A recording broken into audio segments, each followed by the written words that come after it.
So but we have a couple more minutes before the actual class starts. So it's great time if you're here. If you want to put your sound on, you don't have to, but I'll be humming. Just humming something that comes easy. Shouldn't hurt anywhere. I'm going to release some tension in my neck. Sort of giving a little massage to your inner organs.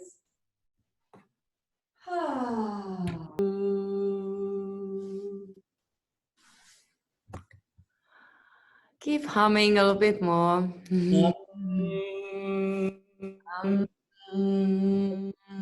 Hi.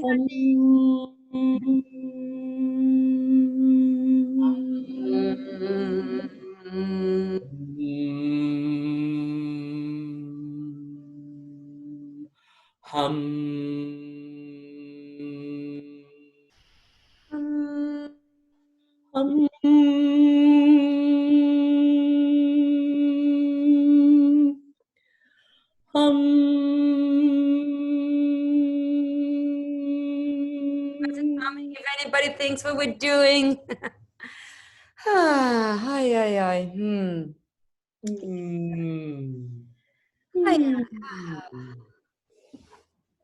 hi. Feel free to breathe. Hi. Hi, hi. I am going to mute all for a second. You can still keep humming even though I muted you. Hi, hi, hi. Just looking to find your breath, find your voice. Hello again. I met some of you at 9 because I had put the wrong time in the email. 31 participants. Okay, great. I'm just checking who's here. Let's start again. Okay. Hi, Amparo. Hi, Anina. Hi, Anne. Hi, Arlene. Hi, Avivit. Hi, Barbara. Hi, Barry. Hi, Buendra. Hi, Cameron. Hi, Charles. Hi, Shane. Hi, Eric. Eka. Hi, Ellen. Hi, Erica. Hi, Giovanna. Hi, Janice. Hi, Minna. My voice just keeps going up. Hi, Katarina. Hi, Cole. Cole. Hi. Hi, Lauro. Is it Lauro or Krisnik? I'm not sure how to say that. But hello anyways. Hi, Matt. Matt, I got your email. I'm so sorry I haven't responded yet. It's been ridiculously busy. Hi, Nami. Hi, Nea. Hi, Nikolai. Nicole. Hi, Ofer. Hi, Oksana. Hi, Olga. Hi, Pirko. Hi, Rachel. Hi, Rebecca. Hi, Roderick. Hi, Sergey. Hi, Sophia. Hi, Sonia. And hi, Sue. Oh my goodness. Hi, everybody. I didn't say hello yet. Oh, so it looks like I have not, so I don't always, actually, I'm not even supposed to be sending the reminder email. It's just that, you know, for the following next Sundays, you probably don't get an email from me because I'm working 12-hour days or more. And it's the same link and it will be at 11 o'clock. I'm so sorry about any non-communication from my part or miscommunication from my part. My apologies for those. But this Sunday and 2 more Sundays, 11 o'clock LA time, and the same link will work. No, yeah, I tried to send the email, but then I'm right now working on a couple of projects that are really time consuming. Okay, and because I've been working with a lot of audition coaching and I've been doing audition workshops, and I will be working with 32 film directors for the next 2 weeks. And I'm watching about at least 50 auditions every day. This thing was awakened in me where I thought like, okay, this is really living in me really strongly. And even though I wasn't supposed to be teaching today, since I am, I thought I would bring that perspective here. And let me know, you can write it in the chat or something, if you are interested I thought I would start something called Directors and Actors Lab, where I will gather some directors and actors and start workshopping that way. It's happening already with a group of people and it's all booked up. There's no more room, and that's actually in Finnish language. But I'm gonna do one in English as well, if anybody's interested. Is Joanna here? Yeah, you're there. There you go. Hi. Joanna, hi. When you emailed me about the qualities of movement, did you mean, were you thinking of molding, flowing, and flying, or were you thinking more like with the quality of sorrow or slowly? What was all of it? I was thinking of the 4 qualities: molding, flying, radiating, and flowing. But I was reminded that we did work on that in the very, very first one. So I was just kind of, I was so inspired last week with the psychological gesture, like sequencing, and like how to develop within that framework that we were working with using the qualities of movement. Yes, yes. And that's wonderful. I'm so happy that you spoke about that, because one thing that has become really obvious for me watching the audition tapes, you watch many hundred a day, you start paying attention to some things. And the psychological gesture, so 2 things I need to experience in your audition tape, or in any performance, is I need to see that you need something. When I say you, I mean the character. And I want it to be a specific how. Not general how, not like all 400 others. I want it to actually relate to that specific person. And qualities of movement, in a way, and psychological gesture together are like such a great tool that when I was coaching for these auditions and we were working on them, it could be any part of the technique. Oh, and by the way, I'm going to take a little gateway. What is it called? Segway? Whatever that's called. We don't get like check marks on, oh, now we did psychological gesture, done, know everything about it. Oh, now I did qualities of movement, check mark. It doesn't work like that. Every time we work on, and we know this, we all know this, we're artists. So every time we dive into the work, it's fresh and new, and we learn something more about it every time. So, Joanna, tell me a little bit more what was so inspiring about it for you. What happened?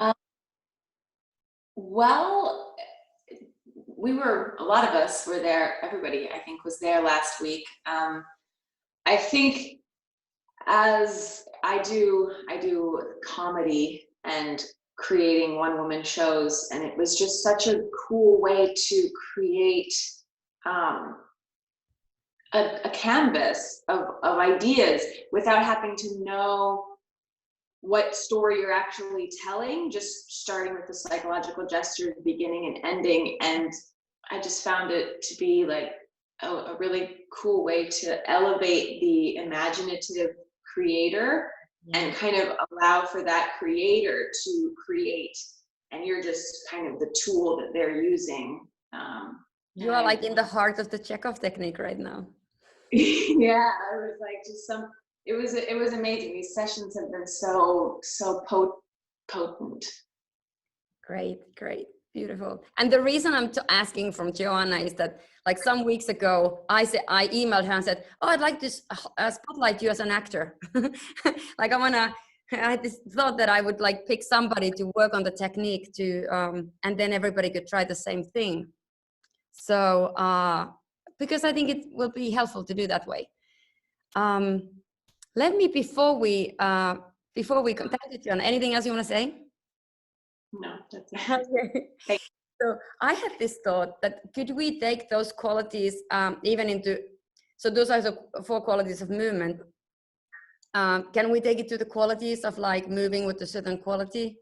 Could we go there? That'd be interesting. Okay. I'm gonna today most likely have you all be in rooms, and we're gonna work something together. And I'm gonna work something with Joanna, and then you're all gonna get to try it with somebody in a room, because that seemed like that was fun for everybody last time. Is there any other? This might be for a little while the last session that I'm gonna be teaching the whole session. I don't know how long we'll go. We'll see. We'll feel it out. 2 hours, maybe. We'll see. Any other burning inspirations or questions about anything has happened this far in our sessions together? Everything's been clear. I missed the beginning. What's the idea everyone is talking about? I don't remember anymore. What is the idea we're talking about? Oh, the director's lab. I can talk about it in the end. Great. No questions? Everything has been so clear. Beautiful. So in case you're here for the first time, and in case you've been here all these times, let's remind ourselves that any part of the technique is not there from the point of view of an actor. It's not there to limit or restrict you to do the technique right. The technique is there to support your creative artist to blossom. It's there to so we can learn to take really good care of ourselves psychophysically. And it's there to open windows and doors and gateways to inspiration. It's there to train our actor's body to be very specific, to know what it means to commit with your whole being and do everything with your whole being. It is there to transform us into the character's world, into their body, into their breath, into their point of view, into their feelings, into their will, into their specific how. Mr. Chekhov writes quite a bit about how we're quite good in figuring out what the character does intellectually. And then our step, of course, is to make that intellectual understanding to be a whole-bodied experience. And then he talks a lot about the how being our realm of art, that the director and the writer gets to decide what happens. And the actor's art is how. So let's explore this house a little bit. Let's actually, I'm gonna, because we've done the qualities of movement when it comes to, we're gonna just go through them quickly. But not too quickly, because we're looking to experience. So today I invite you to, again, be an actor. Look to have an experience. You don't have to understand anything I'm saying. If you need to go, I know it's late in Finland. I know there are people there who might be having to go to sleep. You just go, okay? So not to worry, you come and go as you like. As long as you don't interrupt anybody else. Good, but that's what we're gonna be working on today. And Joanna, at some point I'm gonna pick you and we're gonna do some psychological gestures with qualities, okay? Cool. So let's all get up. We're gonna visit. Imagine that on the floor in front of you is a threshold. So in front of you is a new world, and that world is the creative world, and it's full of possibilities, infinite amount of possibilities. So everything you imagine is possible in that world. And let's say for today, let's create a world that will be helpful for our creation. So with your whole being, reach to your backspace and on your sides, up and down, and with absolute lightness and ease, throw feeling of ease into that space in front of you, behind that threshold. Keep with absolute lightness and ease.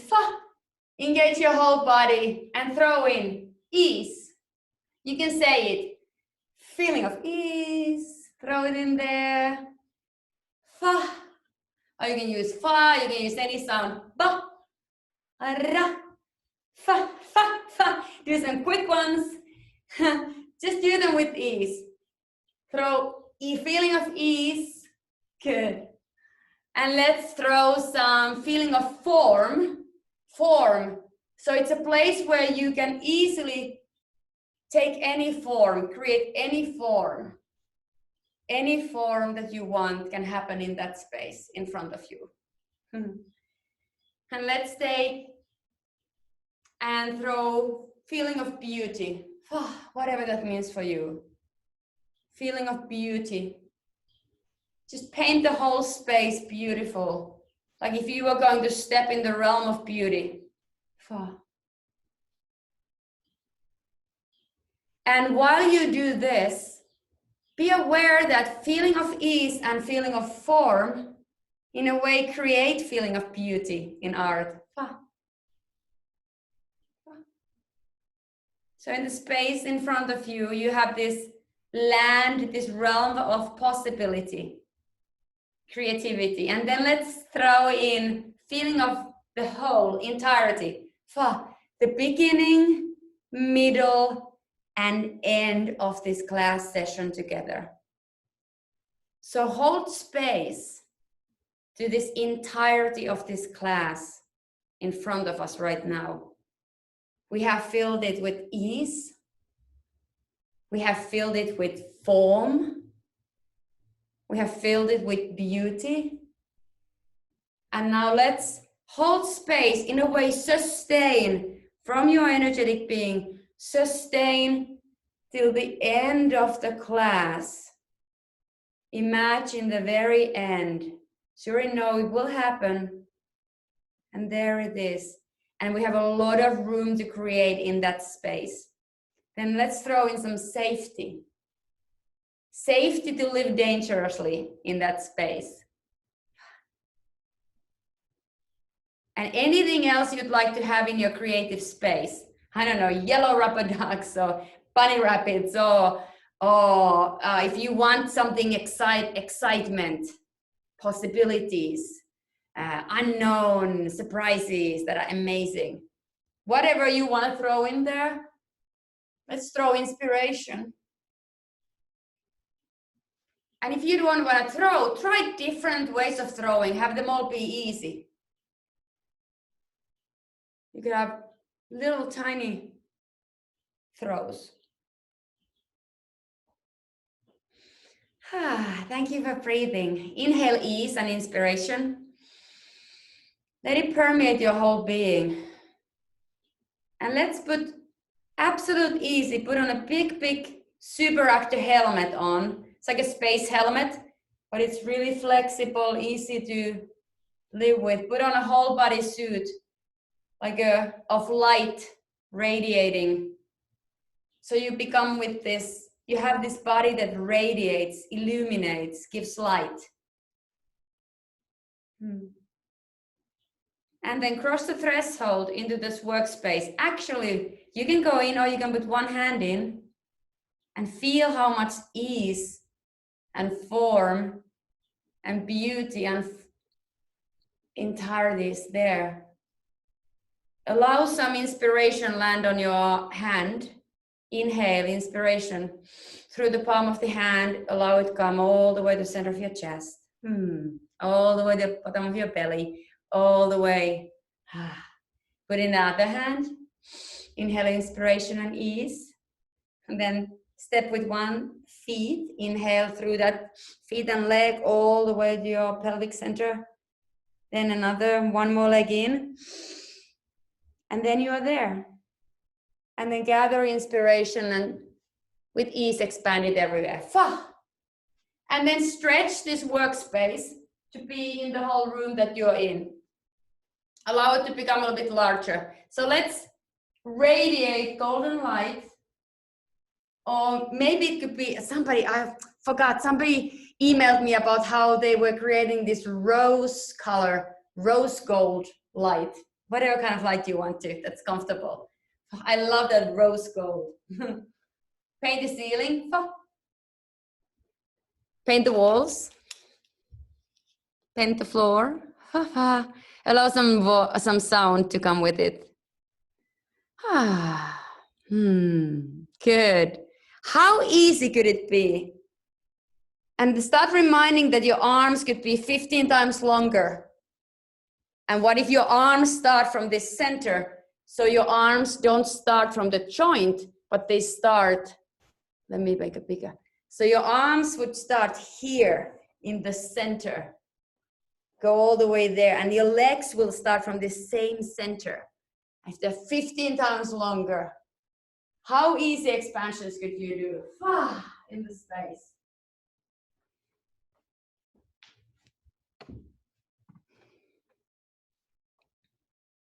Beautiful.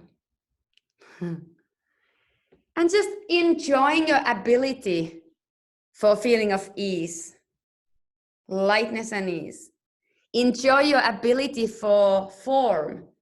Make different forms of your body with your whole being. Enjoy your ability to form something beautiful. And I'm not talking Hollywood beautiful. I'm talking about authentic, real, wholesome form. You're committing with your inner body and your outer body. Have your energy body take the same form that your physical body is taking, and allow your energy body to complete that form even further. So my physical arm ends here, but my energetic arm could go all the way through the ceiling. Enjoy that ability, if you may. Enjoy that your movements can have beginning, a middle, and end. And let's talk about that a little bit, because we're gonna explore that today. So I talk often about the energy body going first. So allowing, let's lift our arm, inhale, put the arm down, exhale, good. We can always do that. We did that at the audition workshop. I can always lift my arm and I can always put it down. And if this is true, unless I'm paralyzed, and then I could still do it with my energy arm. So I can do, this is what I'm doing. It's the what. Right now, this is not a psychological gesture, it's a physical action, but we'll get to later. I can always do that. Now, if I imagine that my energetic arm is going nanosecond before the impulse happens from here, my energetic arm lifts up and it pulls the physical arm with it with ease. And then they're together. And then I can stretch my energetic fingers to touch upon the ceiling. And then I can send my energetic body go down and the arm follows, and then they're together. And then let's imagine that you send an impulse, your energetic impulse, to take on your left arm up for lightness and ease. And then bringing it down with lightness and ease. Be aware of the form. Enjoy your ability to make different forms of that arm and hand. Good.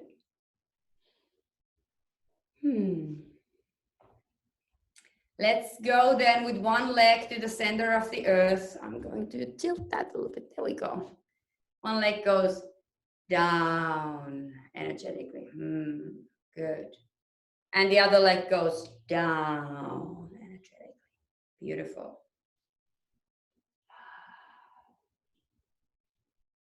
Grounding your feet. Good.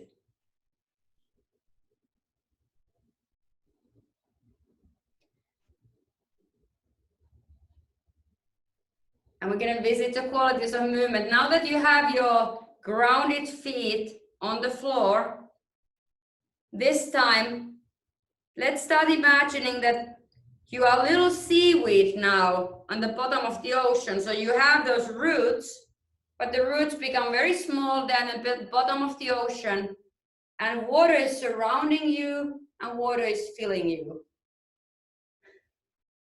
And at some point, the water is moving you around, it's floating you and flowing you. At some point, the water will take your roots off from the bottom of the ocean and start flowing and floating you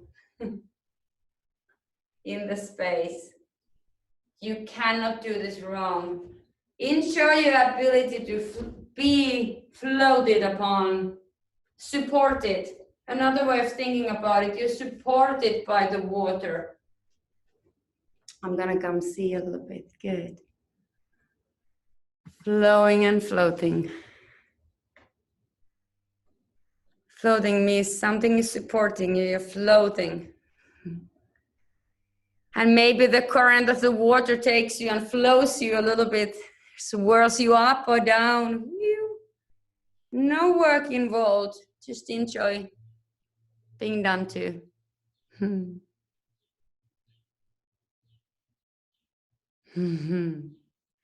And if there's any sentence, let's just say a sentence, I'll give you a line. Could be, so do you come here often? Is your line. Oh, let's change it. Let's change it into, have I seen you before? Your line is, you can also speak in Finnish, any language, you can use your own language. Have I seen you before? Have I seen you here before?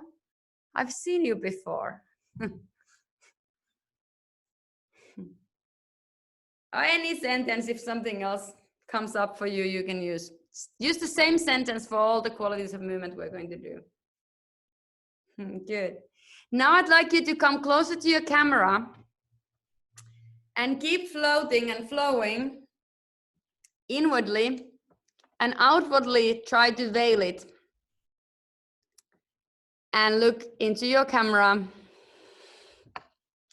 and try to sharpen your gaze, but you're looking through water, so everything looks maybe a little bit blurry, but not to worry about it. You don't have to show anything. Come as close as you dare. And then try to see somebody else who's floating around. And we're gonna add a gesture. Let's penetrate and pierce, but everything is floating. They are floating and you're floating. So how do you pierce into a square when it's floating away from you? But try, really try to focus. Really get in there. Yeah. And your neck is floating, your tongue is floating, it's very easy. And when you get in there, you could try to get hold of between your, if something is escaping, you try to catch something from there. Try to catch it, and then you think you got it. No, you didn't. It floated. If you got it, it floats away. Go back in the square, try to catch something, try to catch somebody's nose maybe. Try to get somebody's nose. And right when you get it, you start to look at it and it floats away.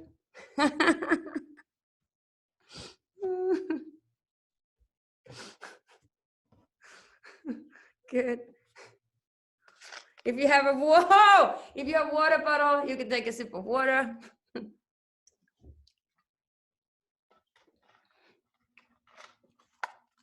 Good. And then go back into standing and step on the dry land. Oh. Good.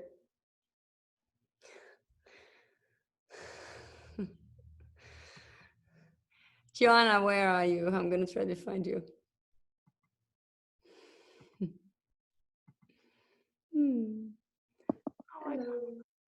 Oh, there we go. Let me pin you. Beautiful. Can you say something again? Hello.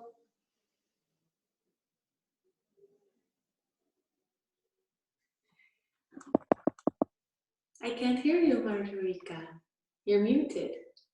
I know. I was having my technical difficulties. Good. Let's come sit down. Ah, beautiful. Good. Then I thought, let's do one at a time, and then we're gonna send. I thought that instead of doing them all, and then trying to remember, we'll do one at a time. But you sort of like have an understanding of them already, so perhaps we could do. How about? Let me see. Hey, I would ask everybody else to do this. We could hide non. Oh, is there any way of getting more light on your face, Jana? Yeah. That'd be super helpful. Right.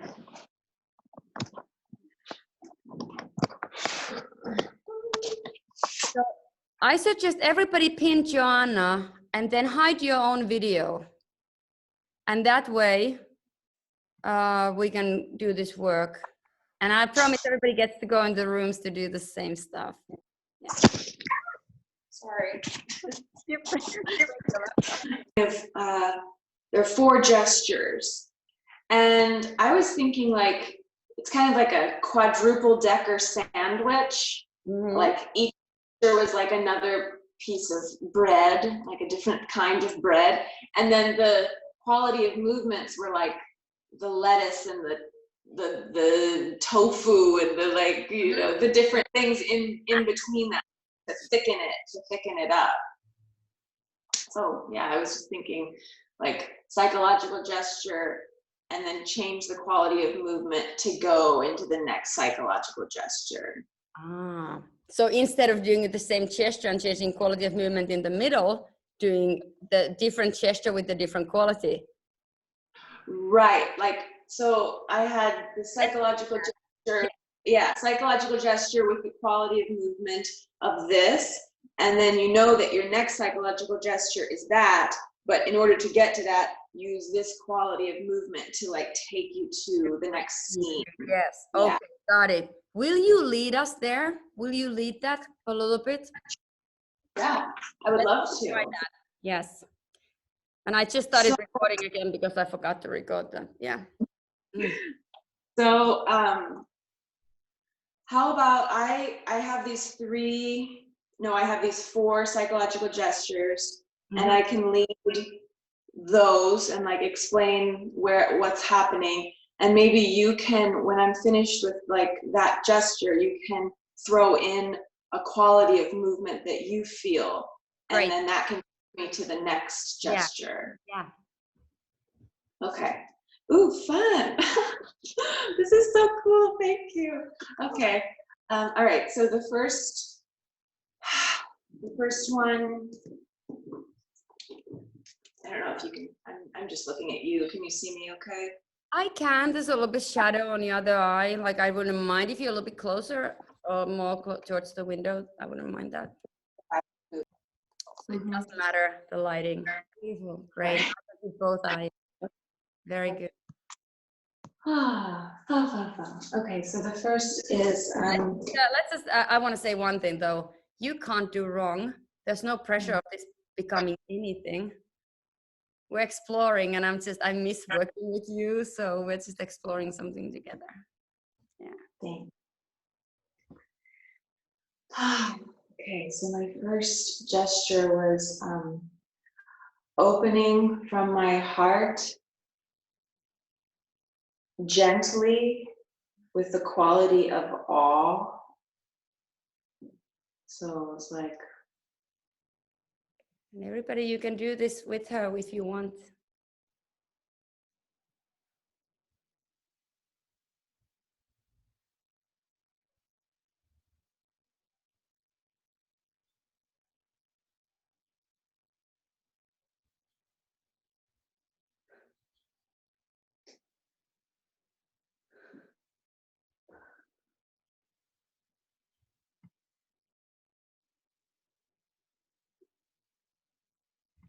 Let it go in every breath.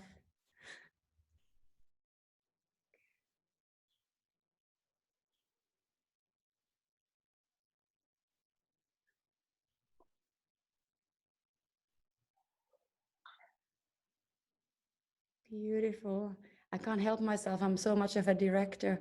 Can you allow it to start expanding all the time? Yeah, I think it's already doing that though, right? In the back of your head, the chest, everything. Yeah. It's okay if part wants to fall. That's fine. Good. So then any quality of movement to take me to the next chapter. Let's go something radically different, which would be like, let's do molding. How is that? Where does it want to go? Yeah, no, molding is very good. Yeah. So molding is like taking me very slowly.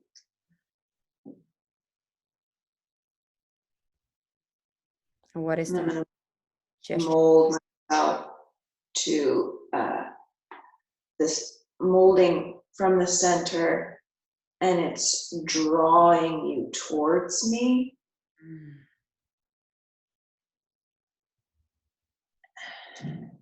Good. Can you even come a little bit closer to camera if it's possible? Beautiful. Unless it's really uncomfortable. Yeah. Do once the movement with your hand, so you really draw with the hand. I don't need to see the hand. It can be lower down. Which part of my body are you drawing from? I'm drawing from the heart center. I'm drawing your heart center towards me with the quality of like nurturing, but molding. It's like difficult. Yeah. There's resistance. It's Yeah. nurturing and soft, but there's resistance. So I'm resisting. Or the space is resisting. Yeah, the space is resisting, and I'm just wanting to pull you close and nurture your heart. Mm-hmm. The space is an obstacle. Yeah. What is the next? And the next is taking my stand from my will center with the quality of power. Mm-hmm. What is the gesture for you taking your stand? Is it like are you pushing? It's like, yeah. Is it a push down then?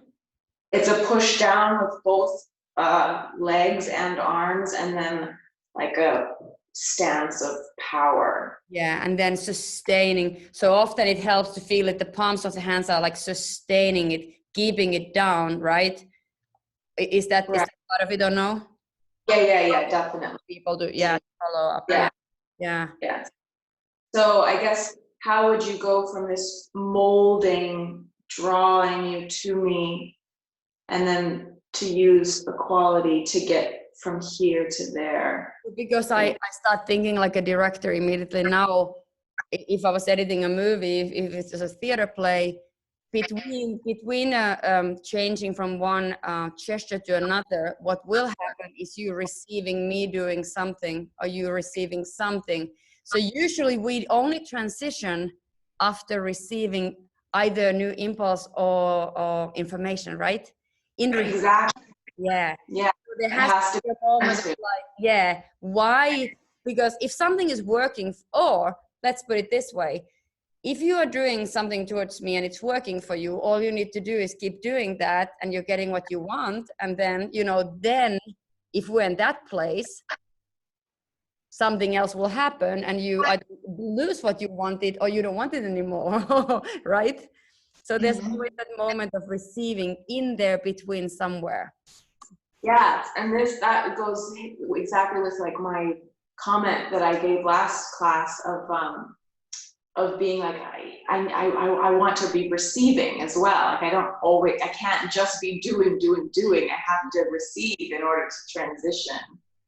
That's it. Yeah. Yes, that's it. Oh, beautiful. I love that we continue this. Yes. So let's see.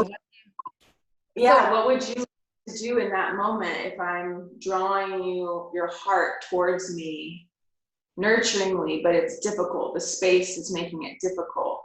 So it immediately comes to my mind any script where I might even want to come. The space is the circumstance. It's like resisting us. So maybe it's or maybe I say no, I want to, but I can't, or whatever. So space is resisting. What was your next gesture that was holding you? Or it could be towards the space. You have to press the space down and ground it away so that you get what you want. It could be our gestures are either towards the circumstance and the space, or towards another person. So it could be also if the space is on the way, how do you break? It could be like you doing something to the space. I don't know. It's more fun. It depends, but this always comes down to now I'm like, what story do we want to tell? Yes. What is the story we want to tell? Yeah. I think it would be cool if you, if I was able to receive a gesture in that moment from you. Yeah, great. Whatever. Yeah, yeah. Maybe you take a stand against the space. Maybe that gesture of taking a stand with a sense of power comes from scene partner. Yeah, yeah.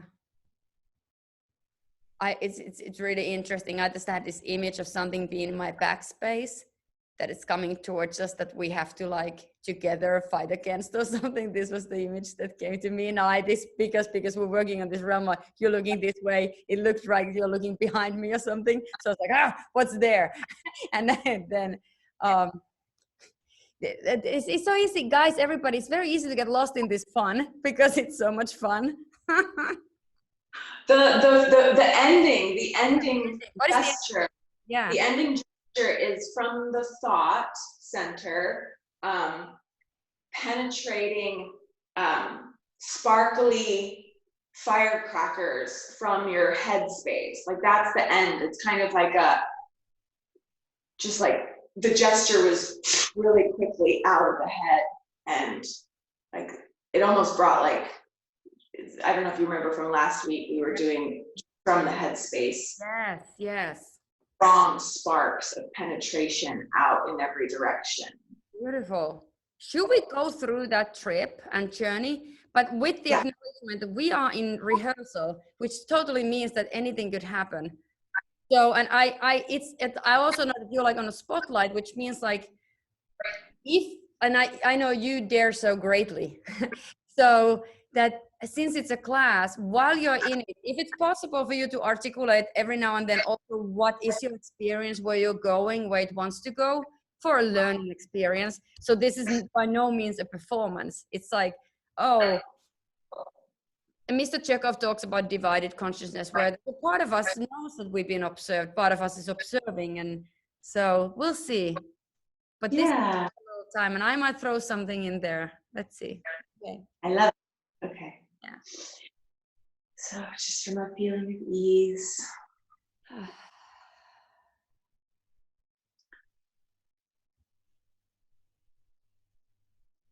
From my heart center, opening gently with the feeling of awe and expanding that.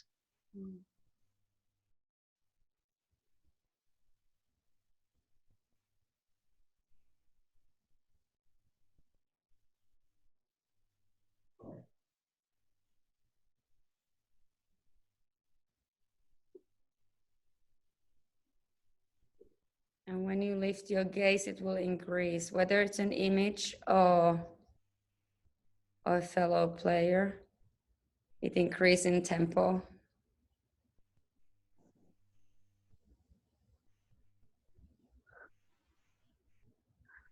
Expanding my awe. It's getting faster and faster and faster and bigger and opening gently from my heart space, feeling of awe. And then I start to mold. You know, and in there, beautiful, I feel like somebody, since you're so open, dramaturgically, somebody's gonna step in there. And that mold. It's time for you to leave, so I'm gonna stab you in there or something, or the circumstance. Sorry. No, I felt it pierced my heart center and went back and back. And so now I'm kind of coming to protect my heart center, but you're still so much my want that I'm molding through space and reaching from my heart space to your heart space, reaching. And then I get to your heart space finally, and I start to slowly draw your heart to my heart, but it's difficult. Maybe when you start getting it closer to you, maybe the material, is it soft or spiky, or is it hot or cold? We could add an element there. Yeah, it actually feels like it's sand and like it's falling through my fingers. And as I bring it closer, it's falling away and the mold is turning into sand. And it's really hard to keep you with me. And I'm trying really hard, but it's not working. And I want you to be with me. And that's when something happens behind you. The surprise happens. Yeah. We don't know what yet. We'll see what will show up, if it's an image or environment or atmosphere or me doing something. What is the ending? It's like that.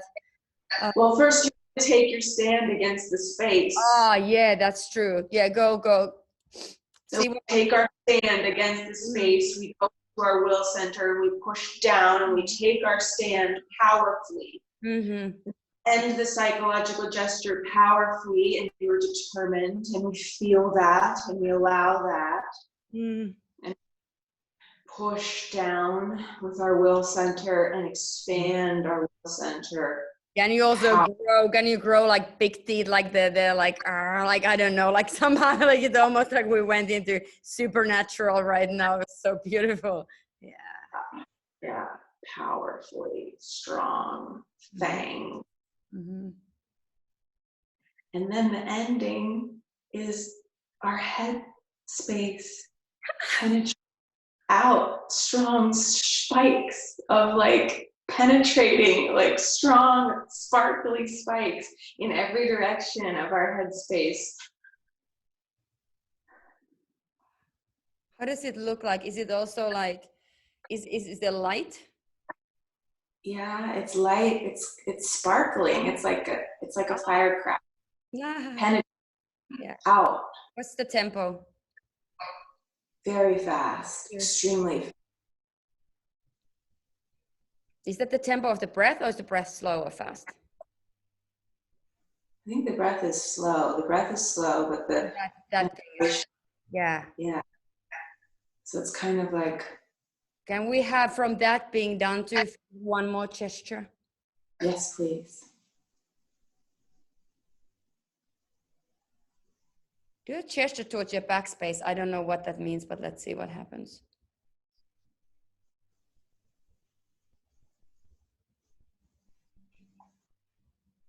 I feel like this, like pushing back.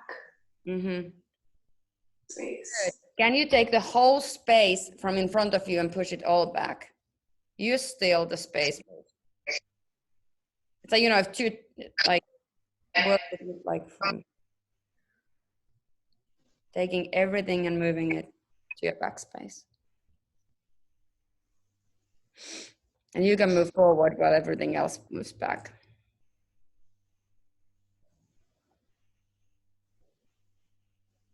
Good.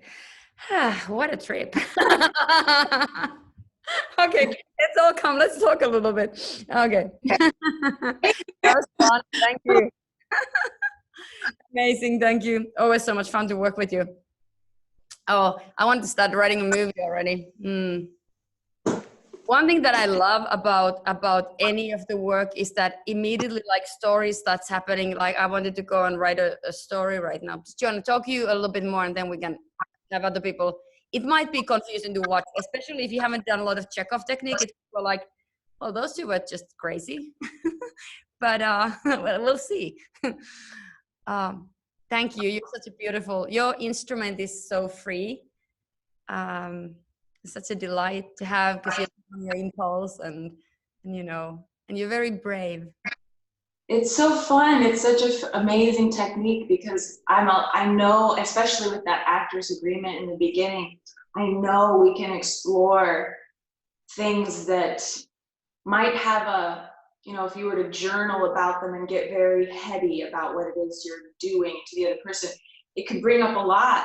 But because it's just the imagination world and it's so free, I think it's just so, it is so healing and so powerful. And I love it. Thank you, Margarita, for that spotlight. I feel very lucky. Thank you. Do you feel like you got to explore what you want? Because I get so excited always, so I start like doing stuff like that. I absolutely, that was exactly what I had in mind, like sandwiching that work that we did last week with more from the technique and giving and having that experience of you, the backspace thing that you experienced. I mean, that filled it out so much for me. Beautiful. Thank you so much. Thank you. Anybody else? What did you see? And now I'd like you to be telling the things that you saw that were interesting. instead of saying, oh, I really want to see another movie, because that was the story we told and that was perfect. But anything? Oh, Rena, Polly, you are sharing your screen with everybody. Rena, for whatever reason, Rena is sharing a screen. Let me see if I can end that from happening. Rena, can you hear me? The options, stop participating, sharing. Can everybody else see? What are you guys seeing right now? We're seeing you. It's okay. better now. Okay, great. Okay. Yeah. I think she accidentally shared a screen. I'm glad there was nothing like, good. How can you all go to a gallery view so we would all see each other? Yes. Yeah, great. So it's more fun to see everybody, right? Okay, brilliant. Anybody wants to ask a question or say something delightful they saw? Or anything? Yeah, it was really interesting to watch it because it's like kind of a free flow for me. It was like you were flowing from different sensations, or I don't know what was the thing. You were like going from different things to another. It was interesting. You know, this wasn't like intellectual. It was more like, you know, emotional. It was good. Yeah, yeah.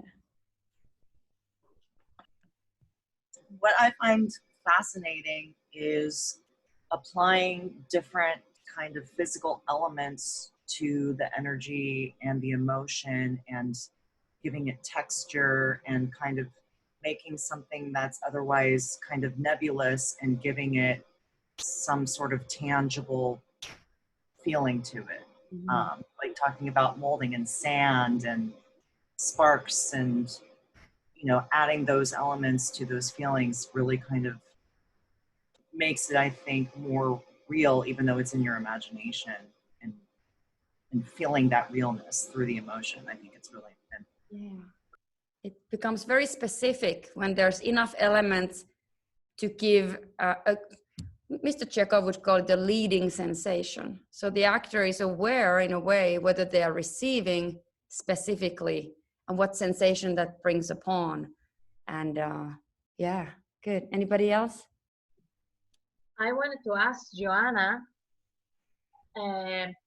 like you did the shift, you had a really clear image for every sensation, but I wonder like what helped you to do the shift, like the moment of the shift, it was so smooth, and I was wondering what helped you. Did you use something in your body? What did you do in order to do the dissolve so flowing? I think I was physically moving my body before, and I think you guys only maybe saw like this much, but you know, I was allowing my physical body to kind of follow the trace lines of my life body. And then Margarita, when she encouraged me to like expand the power of awe, I think it fills in, it like shades in the color of the action of the gesture. And then with that expansion, like shading it in, giving it more color, it kind of distracts from the switch because the expansion is growing and growing and growing, and it's almost like the expansion is growing and it continues to grow while I move my physical body into the next place. And so it seems like it's fluid, and it is, but I think I'm just using the quality of movement in between the expansion of the past movement so that I can kind of clock from one to the next, if that makes sense. But I was definitely moving my physical body within it all. So basically you had one picture in your head still, and you did the next thing with your body. So that was like at the same time. Yeah. Margarita, what do you think? Well, I can talk a little bit about how that might link into working with also other actors, which is that when I teach these things, or when I'm coaching, transitions should always, let's put it this way, there's no should, but it's helpful to rehearse transitions very slowly, especially if there's a quick transition. And I think Joanna has a really well fine-tuned actor's instrument by now. So part of her ability to do a transition is because she's taken her time to develop an actor's body that knows how to transition from one to another. That's part of it. And in that training of learning, so, or rehearsing a play or rehearsing a scene, if we are in a hurry and it's a scene with a lot of transitions, the more I get to slow down the rehearsal, the quicker it can happen, if that makes sense. So basically the actor is aware of the direction of energy and the quality of energy, and also can tolerate that space that, as Joanna, last week you said you wanted to make sure you're also receiving. So you are automatically receiving. So Joanna is not skipping anything. She's being in each moment. So she is moving towards something. And in order to move another way or receive, there's a little moment of stillness. That moment of stillness is something that I encourage in actors to stay in when we are rehearsing, so that then when it wants to move, it's fluid. Does that make sense? I don't know, am I making any sense? Does that talk to Joanna, to you anymore at all? Yeah, I think the moment of stillness is huge, because, and we're so kind of goal oriented and wanting to get the result, that I think a lot of it, so I sometimes have that person in my head that's like, you know, get there already. But if you say, no, we're going to pause and allow, it's like, don't move until you're moving, right? It's like, just allow it to happen when it happens.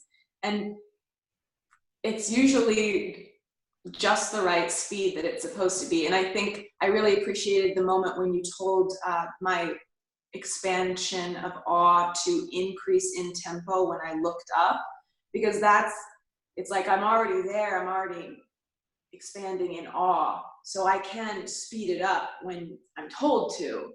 But then that was the only time really you said like increase in tempo. So yeah, pausing and allowing yourself to just take the time it takes. And I want to talk a little bit about the pause, because the pause is not like a place of nothing in a way. The pause is something has just happened. I moved to the right. That happened. I pause. Oh, now I can move back. Oh, I can move left.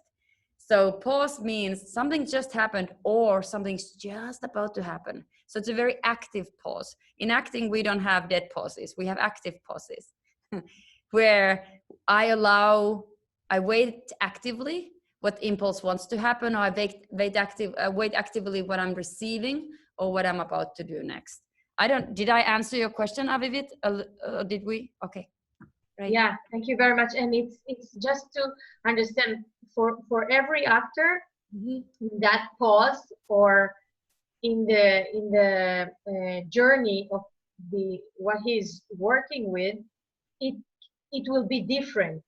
Like what will help me will be something, and what helps Joanna will be something else. It's just for me as an actor to explore what helps me to shift. Yes, and so it's individual. Yeah, and because you're a director, I'm going to tell you that there are going to be some actors that are going to resist this place of not doing, because most of the actor training, a lot of it is about doing and actions, and it's so important, and because it's helpful, and it's also a place of safety, because as long as I know what I'm doing, I can, in a performer, in a way, I can feel safe.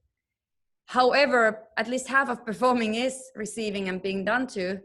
And then there is that place of unknown, and it can be very scary place of that unknown. But the place of the unknown is also the place where inspiration gets to go and something new can be born fresh.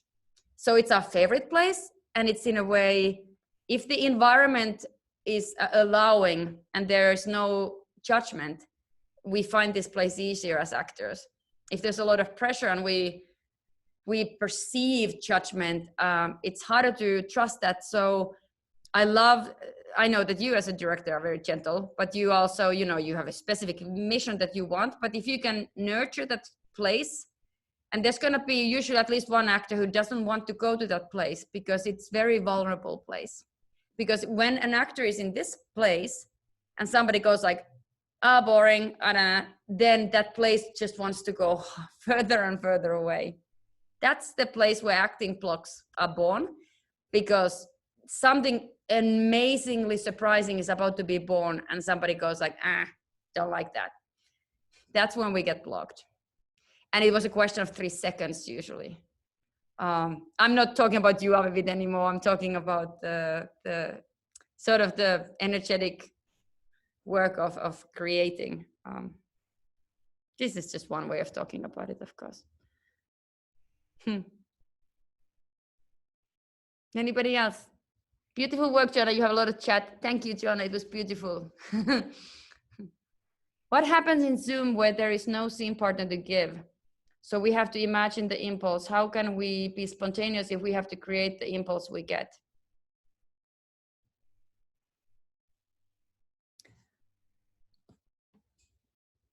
Well, because the images have the independent, if we haven't, because the image is created in that moment. Ellen, yeah? So it's not like I go like, oh, in 3 minutes, I'm going to have an image of a bird. I mean, it might, but when it happens, it's fresh. So it's a little bit like emotions. It would feel nice to be able to hold on to everything in life, but in true, everything that's alive is in movement. So the same way images are in movement, emotions are in movement, the blood in our veins is in movement. So whether the impulse comes from an image or imagination or from a scene partner, it's still born in that moment. And if it's not a real an impulse. Ellen, am I answering your question? Ellen, are you still here? Maybe Ellen is not here, but it was a really good question.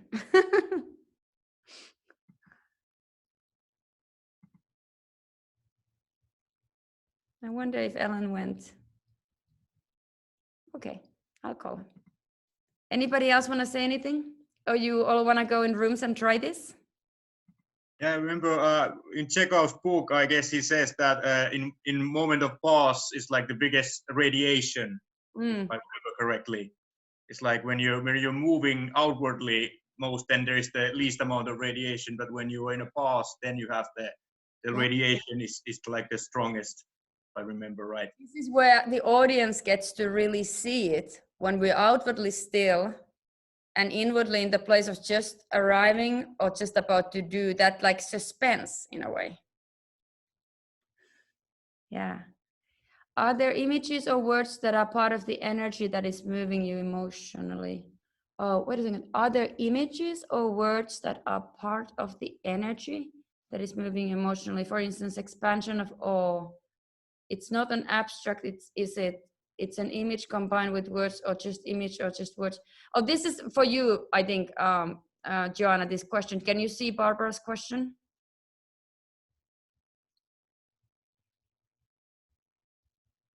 So I'm gonna actually take for a second. It's an image combined with words or just words with energy? So I don't think thing like just words really exist. Words always have image, at least for a performer. If I just have a word, it is like completely abstract. It has form, it has shape, it could have temperature, it could have texture, and then it could have a personalized meaning. Is that what you're talking about? What would you say, Joanna, to that question? I would say, I think she's saying the question is like, are you just using the words in awe to get to that place? And I would say no. I'm doing this with my body. Like I'm saying I'm moving from my heart center and I'm opening my heart center in a place of awe. So I created a psychological gesture for that, and it was to like imagine that my heart has like these doors, these like iron doors, and like first this one opens, then this one opens, then the energetic body opens the doors, then the palms of my hands open the doors, and then I expand that gesture just keeps expanding. So it comes from a place of like physical like movement. Makes me crazy. No, what you're saying makes me crazy. What do you mean? No. It's too much. First of all, what comes with the gesture, the other things, the qualities, you're not just going there blank and there's energy moving you around. There are either images. Barbara, I'm gonna mute you for a second. I'm going to rewrite the language we use here. So I would just like to say that Joanna gets to talk about her experience, exactly how it is for her, and then you can talk about your experience, exactly how it is for you. But it's a very specific kind of way we talk about the work, and so I would just ask that you don't tell her what she thinks or what she should think, because it's her creation. If you don't mind, but you're absolutely welcome to talk about your experience, right? So when you say you're driving me crazy, I just want to, first of all, I have a lot of compassion for that. It sounds like you have a lot of thoughts about what she's saying. Is that correct? You have a lot of thoughts about, and then you might have. It's too much information right now. I just want to know whether images or mantras come in. Okay, thank you. That's all I want to know. I just want to know, because she's going off on a direction I didn't understand. I just want to know, there's not an empty space there, either images or words, that mantras that come up that move you emotionally. I'm just curious, is that what happens, or is it just an empty space that comes at you from I don't know where? Do you understand?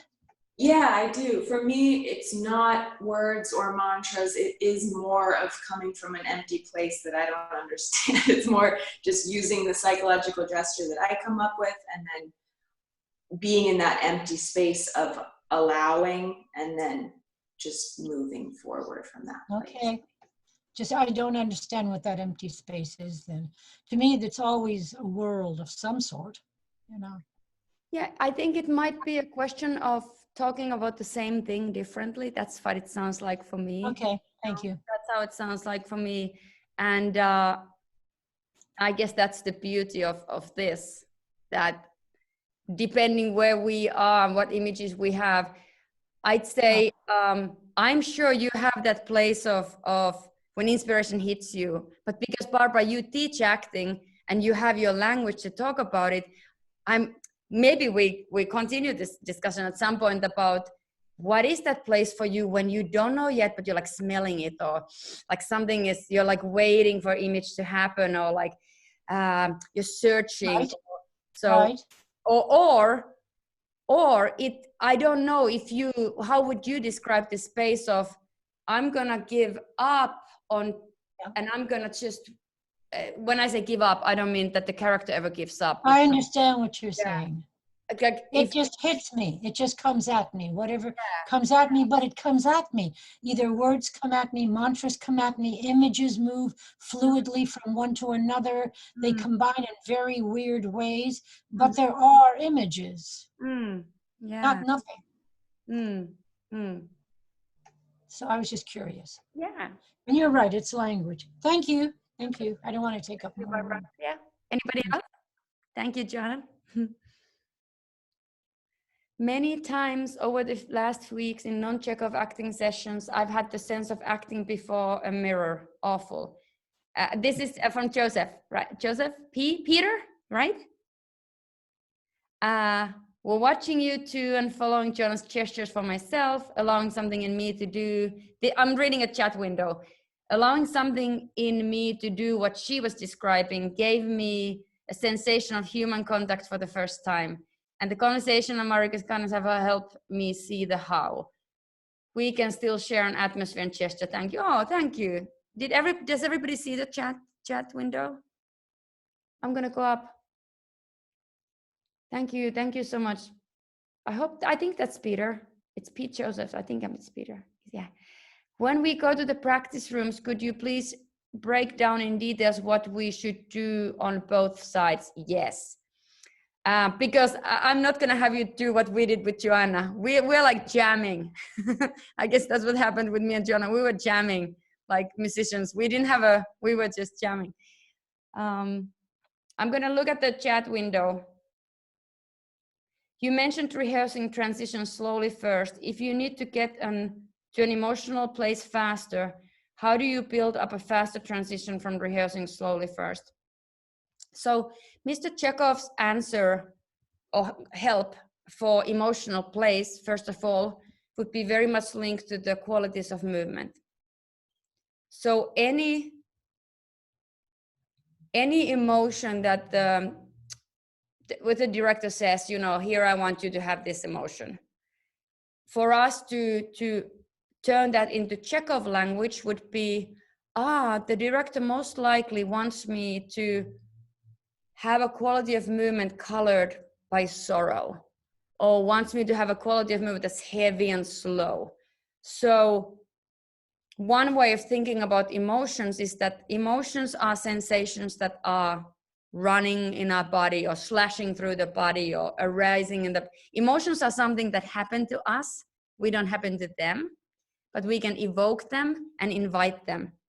And the way in the Chekhov technique to call upon or like make emotion take over is the quality of movement. Atmosphere is also linked to the emotions very much. But let me see if I'm actually answering your questions anymore. If you need to get to the emotional place faster, how do you, okay. So there's many answers to this, but if I want emotional depth, I want to spend some time this way on it. So let's say that I have to get quickly in a scene from like this action, lifting up a phone, and next thing that happens is a big emotion taking over. I would, Erica, are you still here? Yes. Yes. Yes. I would definitely, whether I'm coaching this or working with this, so it could be that, first 3 takes on camera, it happens. It just happens naturally. But if that doesn't happen naturally, I have also rehearsed myself, so I know what to call upon, and I know we never have one answer, because this thing that takes over fast could happen in relation to an image, right? Certain images give us sensations, but emotion is always felt in the body. Always felt in the body, and because we know it's felt in the body, we have all this beautiful technique to evoke it happening in the body. And so I would rehearse it so slowly that I can dive into the depth of that sensation. And then in the moment of the acting and at the job, it could be one day an image could provoke that sensation. If that doesn't happen, I know that if I inhale a quality of movement, and I've trained enough that inhaling a quality of movement and letting it permeate my whole being basically already even brings me a personal atmosphere, which is like what the emotions are permeating my whole being. And on top of that, I know that if I move my body with that quality of movement, I might not intellectually think I'm experiencing emotion, But if I commit my full being to moving energetically and physically and with my breath, with that quality of movement, I will have that sensation. And when I have that sensation, it's actually, that is the emotion. Am I being clear? Yeah, that makes perfect sense. Yes. Yeah. And if I try to rush that, what happens is, if I rush that, I start pushing emotion to happen instead of allowing it to. What we want is the surprise of it taking over, and then me, character, trying to fight the emotion and trying to, like, despite the emotion, speak normally. That's like the brilliance we want. Lisa, were you gonna say something? Somebody was gonna say something. I heard a voice. Was that Lisa? No? Or somebody else? Well, I said I understood. I like what you're saying. Okay. Oh, got it. And I understood what you were saying. Oh, good. Thank you. Did we address all the questions? Oh, Joanna, do you want to say anything? Because you were here and you had those emotions like take over. What's your take on that? Since you were in the experience, I have to be honest. I was during this little conversation that we were having, I was typing my answer into the chat, so I was listening. But it was an answer to someone else, because I was feeling like I'd been talking a lot in class today, and I was just like, I don't want to talk anymore. What was happening when it seems you were about to cry? Interestingly, we were talking about the emotions. Joanna, want to read it what you wrote? In case there are people who are listening on their phones and they can't see the chat. Sure. So I was saying to the question, what was happening when it seemed as if you were about to cry? And I said, I was from my heart drawing Mariurika towards me in a quality of molding. And it was like the earth was really tough, and like it was kind of felt like wet clay was the sensation that I was drawing. So it took some strength to draw her towards me. And then as I drew her closer, the molding sensation turned from this difficult kind of wet earth that was solid in my hands. It changed to grains of sand that were falling through my fingers. And as I was bringing her closer, I allowed myself to feel the sensation of grains of sand falling through my fingers. And that was just the change of sensation that brought the emotion. And also, because we were vocalizing what was happening, Mariurika was able to feel that her heart was being pulled towards me and then falling away from me. And I think it just, the image of the grains of sand falling through my fingers is so palpable. I can feel that, and it just made me cry, almost. Beautiful thing that in a way brought upon is something we often talk about in the work, is the urgency. And and obstacles. So like you're trying to do something and you can't, it's falling, and that links to objective. During this exercise, you basically say what the images or you just demonstrate it for us. We just demonstrate it to you. Yeah. So you're not, during this exercise, you're not saying what's happening to you. You're just giving and receiving. I would enjoy being told what is happening. I mean, especially if you're crafting a scene, that way you're kind of laying the blueprint out for the scene, so that we know, okay, here the grains of sand come, and if the grains of sand image stops working, you can as the actor, you can kind of create what you need in that moment. But I appreciate knowing what's happening, so that I feel safe and I feel like my partner and I are playing the same music. Yeah, I think that would depend on probably the particular whatever you're working with. Who? Kathleen, did you want to say something? Yes, I wanted to ask another question that related to the images of the grains of sand. Would you say that these images, did it remind you of something that is falling apart or breaking, or something that is, okay, substantial in your hand, like with the mud, but then it's not there anymore, so it's a sense of loss? I mean, I guess I'm just trying to understand more about this emotional reaction you had, and why was it the grains of sand were able to trigger this? I think for me, I try to not attach the meaning. I think for me, this technique is like the meaning comes from the audience's imagination. My job is to just mold, try to draw, tell myself I'm drawing and it's hard. And then the difficulty of it turning into grains of sand, that's really all I'm thinking about, is that grains of sand are falling through my fingertips. And I know that it's attached to Margarika's heart, because that's where the gesture originated from, me reaching towards her heart center. And so there is thought, but I really want my concentration to be on the doing of what is really happening to me right now, is that grains of sand are falling through my fingers, and just feeling that. And I think the intellectual part of it comes in the audience. They get to piece it all together. That's why it's so fun, because I don't have to think. Yep.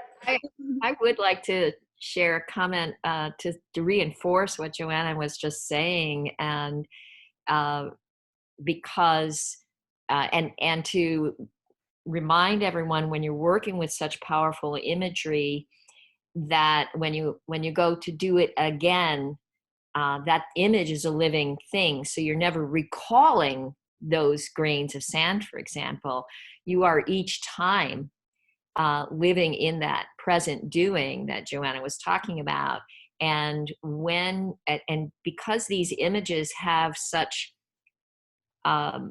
purity, free of our lower ego, they allow that freedom from our lower ego, meaning when we keep our judgment about what this grain means out of it, we allow each separate individual audience member to receive the image purely and transform it in their own being, in their own heart. What is their own grain of sand falling mean? Mm-hmm. And that makes it receivable by a much broader field of the audience, and able to be personalized much more powerfully. And so that's one thought. And this fact that we're allowing the image to live each time and never repeating the image, every time that we mold, it's molding now, and it's going to go a little bit differently. And every time every grain is going to fall a little bit differently.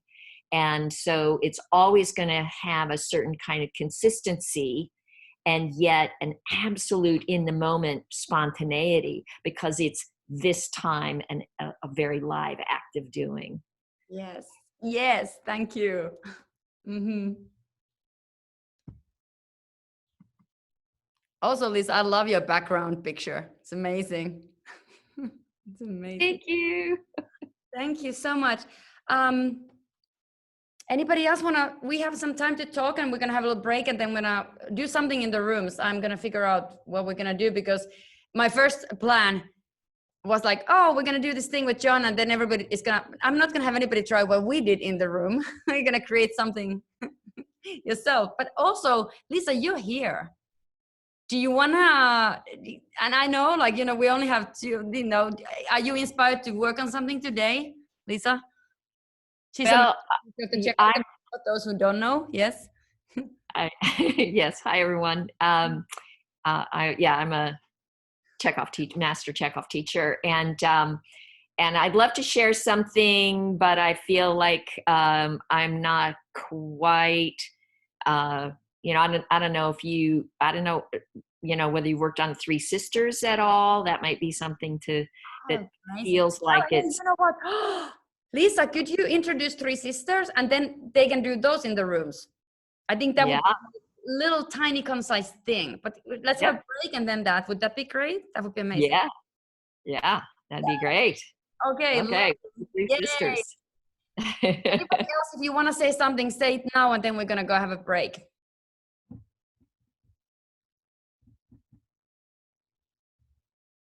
Brilliant. Everybody's ready for break. So Three Sisters are going to be absolutely aligned. What I would have had you do in the room, something similar anyways with the quality. This is going to be great. So you'll just learn more things.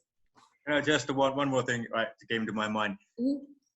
Yes, about when you spoke about the blueprint of a scene when you were doing, those movements. So if you think you were rehearsing a scene, could you like start to rehearse a scene like that without any dialogue or anything? You just use gestures and then you just add the dialogue, or should you have the dialogue first then? Who are you asking the question from? Everybody or from Joanna or me or Lisa or? I don't know. Maybe you too. I don't know. Joanna was talking about the blueprint. I don't know. Maybe. Do you want to go first? Yeah, I guess so for me, when I'm working with the director, it depends. I've never worked with Marika. I'd love to. I'd be amazed to work in this way. But normally it's kind of like, okay, you learn your blocking and you learn this, that, the other. For me, then I go back, and if I'm working with someone who works this way, ideally, then I would communicate with them in some way. For me, what I end up doing is I blueprint it myself, because I've never actually worked in a play where there's multiple Chekhovian actors. So I would just kind of map out. Yeah, I would just map out on the stage, like, okay, in this place is where I expand, in this place that I don't know. I'm very embarrassed right now. I'm talking so much. No, Marguerite. I asked you to. I know. I've reached my limit. So Eric, I don't know if that, like for me, in the beginning of the scene, blocking is one thing, and some directors start by blocking. I personally, I would like the actors to know what they're doing towards each other energetically. So when they know their psychological gestures, I'll help them figure out who's doing what energetically. We can spend some, and then they will come up often with some brilliant blocking. And I have a back of my head, I have blocked things. And, if it's a big stage, of course I have to have a plan. But I much prefer starting the work from the relationships to each other, character, and to the events and atmospheres and stuff. But it's not every director works this way. But because just if I start with text, we can all talk. But I don't want to see people talking on stage or in front of camera. I want them to have an experience that is very strong in the atmosphere and the inner gesture and the receiving. I want to see sparks, and I want to be able to touch the energy between two people and be like, oh, that's strong. Yeah. Yeah, for me, two things come up. One is Mr. Chekhov suggested that we create a sequence of physical activities that the character does on our own, as what I call our home play, our own preparation. And so if we create that sequence of physical activities, we create it non-verbally, and we play with that sequence. And if I do this, and who's the guy from Blacklist? The actor from Blacklist. James Spader? James Spader. Okay, so James Spader. So I taught with Mala Powers, who was the executor of Michael Chekhov's estate. So we worked together for 18 years. And Mala had a conversation with James Spader. And James was talking about how just anecdotally, he almost quit acting from trying to do method. And then he found Chekhov and he said it was like playing pirates again, and he wanted to play pirates again.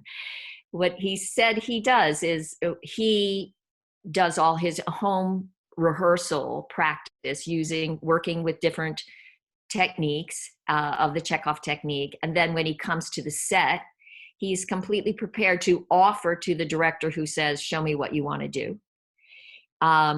And he's completely open to taking direction from a director says, this is what we're going to do. Once he gets to the set, he sets all of his preparation aside because it's already built in. And now he focuses on responding immediately to the environment, to the director, to his partners, they're all his partners, to his scene partners, to the set, the wardrobe, everything. So that's just one idea of your home play, is for you to create practice and try to practice one thing at a time until your talent magnetizes, ooh, this is where expanding, contracting works best for me. And, oh, over here, my grains of sand work better. And what Joanna was calling a blueprint, I call a score. And so when I work, I do wind up scoring after doing the practice at home to find which section Mr. Chekhov suggests. If a tool can work for a longer section, just stick with one tool. Like if atmosphere can carry you through the whole scene, then just use atmosphere. Don't try to change every single line with a new tool. All your practice, if you practice the whole thing with your images, you practiced it all with molding, all with floating, all with flying, your body will already, your talent will, mix that all together. So creating your own score or blueprint, I love that language of blueprint. That's also a great one. And being prepared to offer something and being prepared to adapt. Because as a director myself, I'm more like Mario Rica. I want to see what your gifts have to bring, but I've got a plan. Exactly. Wonderful. Now I am going so badly have to go and use the little girls' room. So I don't know if anybody else has that, but I'm going to make a break now. Let's do 10 minutes and then we're going to come back. Thank you.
Lisa? Yes, ma'am. Can I ask you something as a director to director? Surely, surely. So I was wondering if you are working with actors that they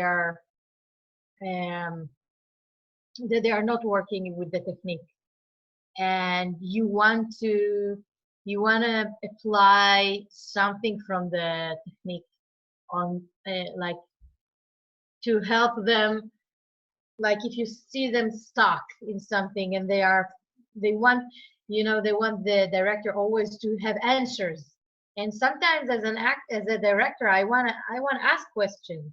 So how can I just, if you have any exercise or something to open up the actor to his body? Yes. First of all, I just want to clarify you're speaking for a stage process. Yeah, it's like a first stage trial. You work with an actor that has nothing to do with the method. Yes. Often I will actually begin a rehearsal with a warm-up where I'll introduce a particular tool to get them warmed up and get them sort of into the same room, get them across the threshold, and they won't necessarily know that it's a Chekhov tool. It's not necessary for them to become Chekhov converts at this stage. It's important for me to, or for you as the director, to get them to be able to meet a task. And so I will adjust whatever that warm-up is to sort of teach the particular tool that I think is going to be a problem for them. Okay. And even I would even pause a rehearsal if I see right in the middle of a rehearsal and say, you know what, let's just shift and try this. One of the things that's really helpful to understand is that some people are feel artistically safer when they think they're being truthful, and their definition of truthful is based on sort of I personally have to feel like this is really me, as opposed to this is what the character would do or how it would happen. We in peak performance moments, we're not actually feeling what the character feels. We're happy and excited, right? Yeah. So to help an actor who thinks they personally need to have the exact same feeling as the character when they do something, it's grateful to remind them that when they are in the peak performance, their body is feeling what the character's feeling. The grief, the rage, the joy, but the artist is in a state of exuberance and awe and wonder.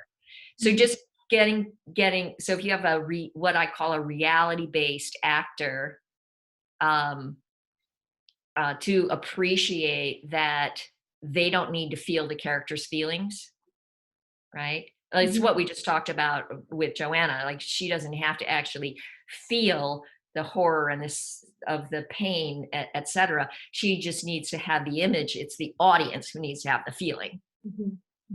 So once you get someone freed from that basic concept of thinking they need to feel the moment, now you can actually step by step guide them into a contraction or a molding or whatever tool you're looking to experience, and you feel will help awaken their depth of pain or their anguish or their rage or whatever they're missing. That the answer is always like, I feel like I'm faking it. I'm just doing it outside and I'm faking it. It's not real. What would you say? I would say, so you listen to their language and you hear them say it's not real. And so you realize they're a reality-based person. And whenever you're guiding them, you say, I want you to really, you use the word real, You say, I want you to really pretend, right? Really act as if you really are trying to carve through earth. So you use this, you implant into their minds, into their subconscious, that what they're doing is real. Okay. There's going to be a new book coming out, Michael Chekhov and Sanford Meisner, Collisions and Convergences in Actor Training. And one of my chapters in there, there's many authors contributing to that, but one of my chapters in there is about this reality versus pretend and how to work with it. So Great. What's the name of the book? it's Michael Chekhov and Sanford Meisner. Thank you very, very much. I'm sorry for interrupting. No, it's great.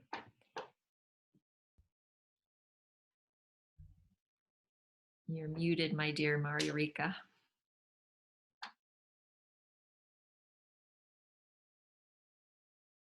You want to unmute?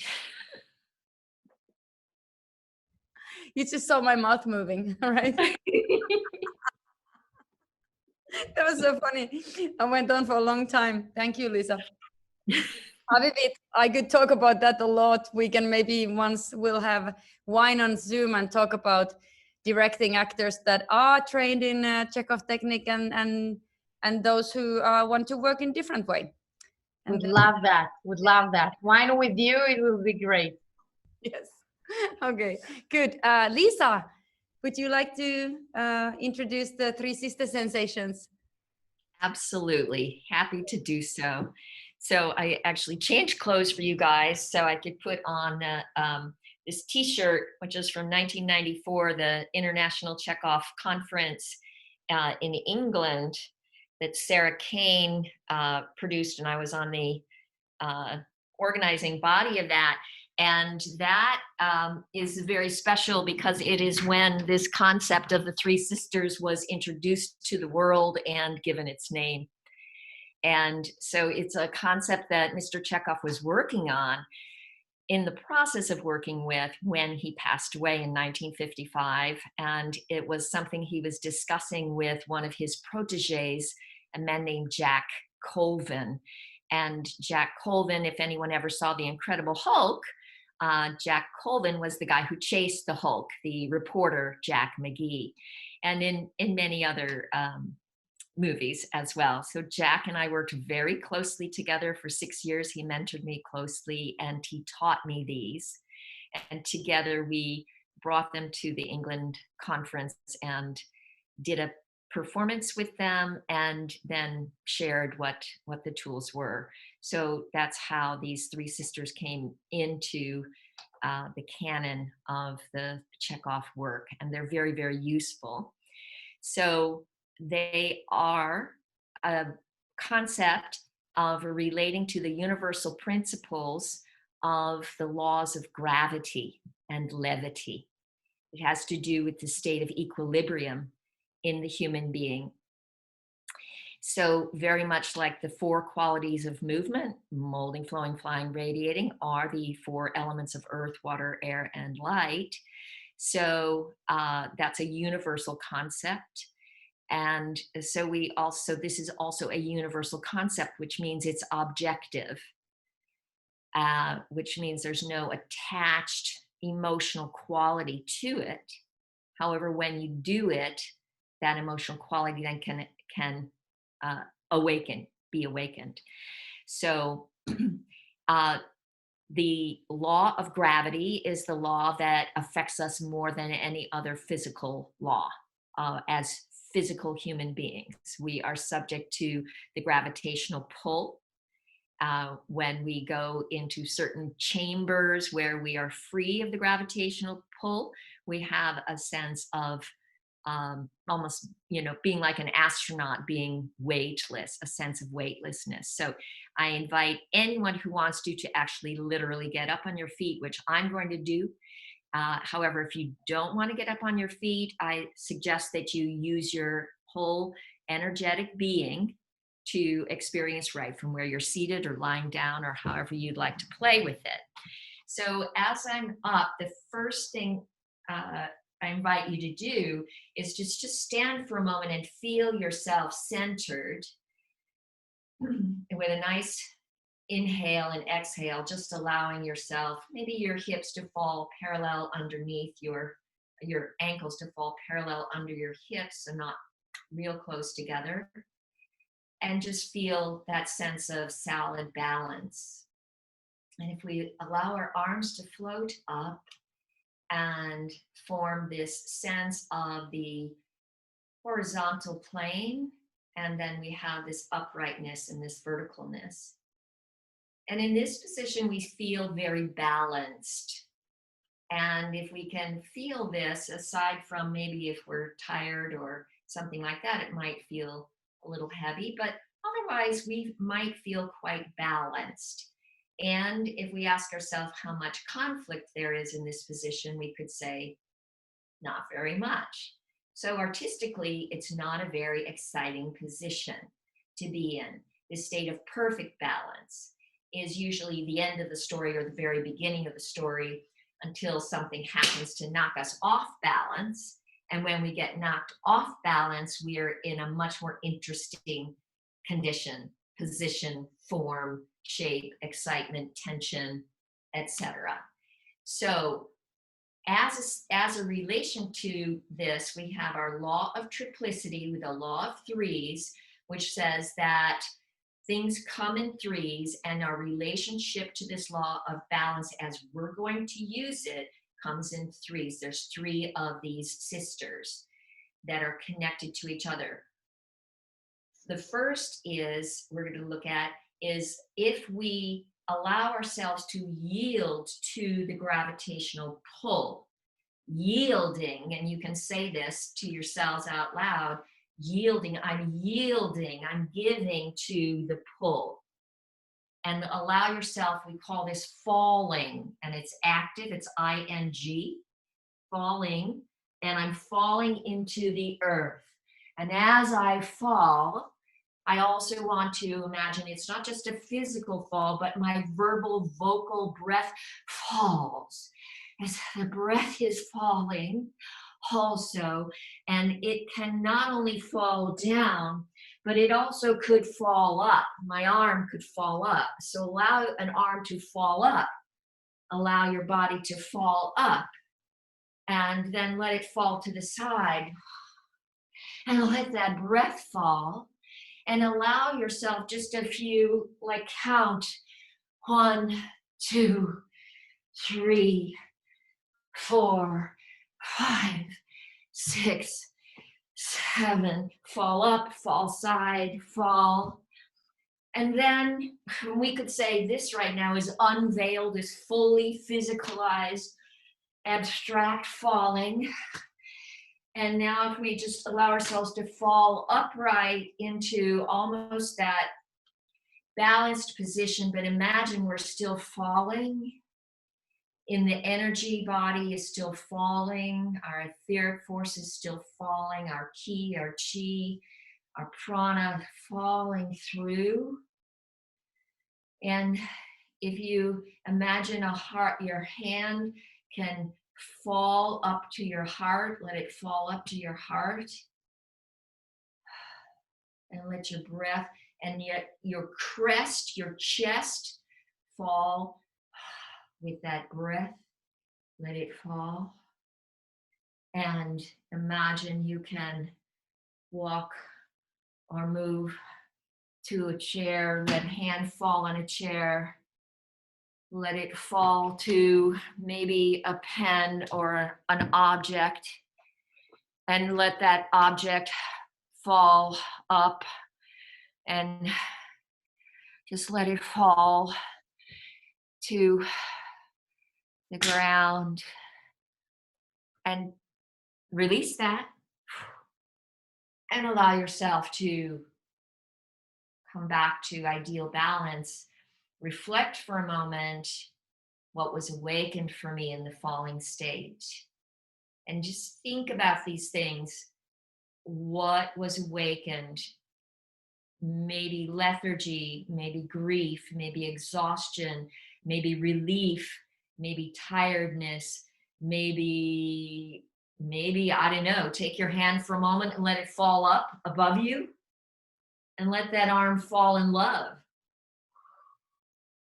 Yeah. Yeah. Maybe you let an arm fall up and this time it falls asleep. So our fall is not a positive thing, it's not a negative thing, but it can create a sensation. And it's not directional. And now, so that's falling, it's yielding into the gravitational pull, and it can be in any direction. I said, Jack, why isn't falling downward? And he said, my dear Lisa, I have seen you fall up the stairs many times, dear. So yes, we do fall in other directions. And when we lift it out of the physical world into our imagination, of course, there is no direction. We can go beyond the time, space, and gravitational conditions. So the second state is the state of being free of gravity. And this is also called floating. It's a little different than our molding, flowing, or floating element of water, because it's floating weightlessly. So now let this be very slow. Imagine that you can really be free of gravity and allow the breath to weightlessly float you all around you. There is no gravity, so there's no up and no down. And notice, what sensations does this awaken?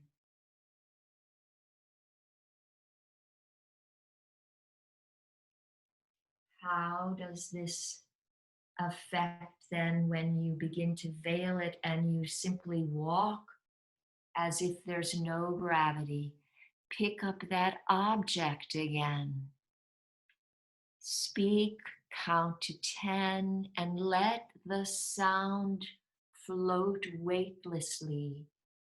One can imagine that the sound wave has no weight to it. It can float up, sideways, down. And then allow yourself to restore, welcoming gravity back in, and finding that state of balance and reflecting for a moment, flying back over the process and allowing yourself to say, how did that activate me? What did it experience? Maybe a sense of calm, maybe a sense of peace, maybe a sense of being spaced out, maybe a sense of lost, awe, wonder, could be sadness, could be dazed. Many, many, positive or negative, many, many things. It's neither positive nor negative by itself. And then the third one is the struggle between these two. It is called balancing, and it's a teetering process. So you can literally try to engage, put yourself into a position where you're actually struggling for balance. And when you do that, try to keep a constant stream of speech coming out, even if it's, and let your voice go into falsetto. And if you're faking losing your balance, then you're staying in control. And this is struggling for that control. It's struggling, trying to balance. So it's that point where if you lean back far enough, you're going to go, ah! And in that moment of, ah! That's that moment, that sweet spot of struggling or teetering for balancing. And then when you begin to veil it, to make it more living energy form and the etheric form, the prana, the ki, the chi, that life body, when it's veiled, it's less less physical, but perhaps a little, I mean, maybe when you make it a little smaller, you pick up that little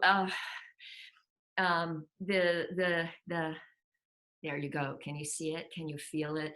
You see it in the speech, you see it in the movement. It can be very, very subtle.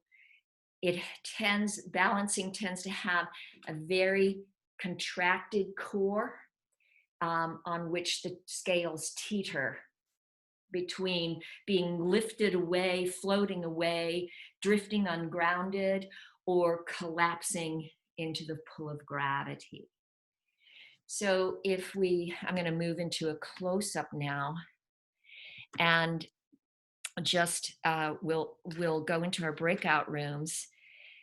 So you can play with this, but I'm just going to look at you guys for a moment, and I'm going to just repeat the line, hello, how are you?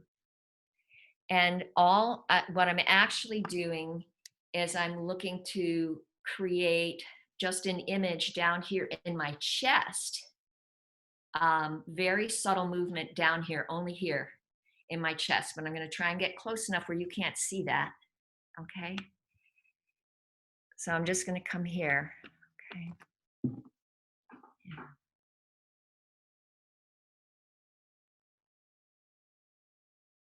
Hello, how are you?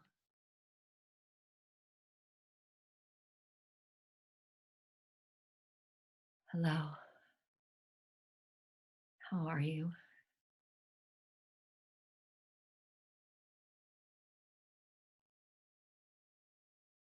Hello, how are you? Okay, and back to balance. Hello, how are you? So I have no idea whether you could sense what was happening, but ultimately we want to make sure that when we go working into the veiling process, which is the process of softening the expression of the physical body and allowing the energy field to travel out, which we call radiating, it needs to travel out, and or receive, which is to have that travel into us, that it's happening through your entire being, all the way down in your groin, in your legs, in your back space, all those areas. So that's a little taste of these three sister sensations. They could be used as a character. For example, if you know the TV show Friends, you have a male and female who are both floaters. You have a male and female who are both fallers. And you have a male and female who are both balancers, right? So Phoebe and Joey are floaters, and Rachel and Ross are fallers, and our other two, blanking on their names. Aviv, you have it. Jessica and Chandler. Yes. Monica and Chandler. Yes, Monica and Chandler. Yep, they're balancing. So that's just an example of how you'll see these tools, and you can use them as emotional reactions, transitions. So if you, one thing I'd suggest you could play with in a breakout room would be to imagine, you can imagine your heart falling. You could imagine your a part of you could imagine your belly button struggling for balance. So you can move it to parts of the body and have different images, and you think of all the things like falling in love, all the phrases in your languages that use the image of yielding into gravity, being completely free of it, and or battling, struggling, teetering, hanging on the edge. Lisa, how many do you want 2 actors in one room or more? You know what? 3 would be fantastic because you could do something where. Yeah, I got it. Yes, when they can each have one. Yeah. Yes. And you can play where you each have one, and you can, and if one of you switches to the other, then somebody has to change. So, does that sound like fun? Any questions for Lisa before I put you in the rooms? And then you have to accept the invitation. If you don't want to play, don't accept the invitation. Then you're just gonna stay here and hang out with me. Right? And Lisa, should I make you co-host, or are you gonna just hang out here with me? Or up to you. If somebody has so I could hang out. You could, yeah, you could make me co-host, and then if somebody has a problem, we can join a room. Yeah, I'm gonna put the rooms in, and then I'm gonna make you the host. Just 9 rooms, so 33 participants. Now we only have how many video? You kind of have to have video to take part, right? Well, if they speak, we might be able to hear where they are with so that. I'm gonna put 3 people in the room. Not everybody wants to take part, so I'm gonna have a choice 3 to 4 participants. If now it should happen that nobody goes, or only one person goes to one room, I'm gonna then move you. So don't worry. You can, in the room, you can ask for help, and I'll come help out.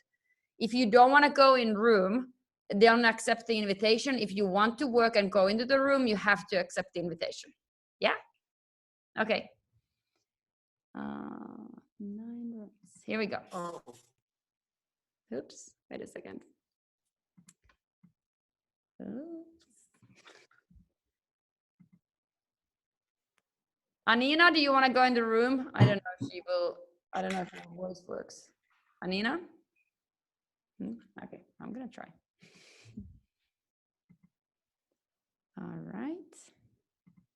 I'm assigning them manually for once.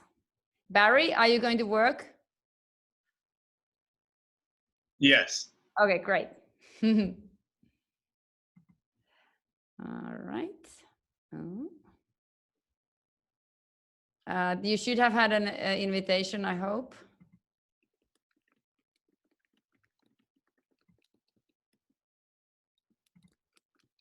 Oh, man. Sorry, guys. I'm going to go. With all of this, I have clouds just going like really fast above my head. And all this feels exhausting. I don't like the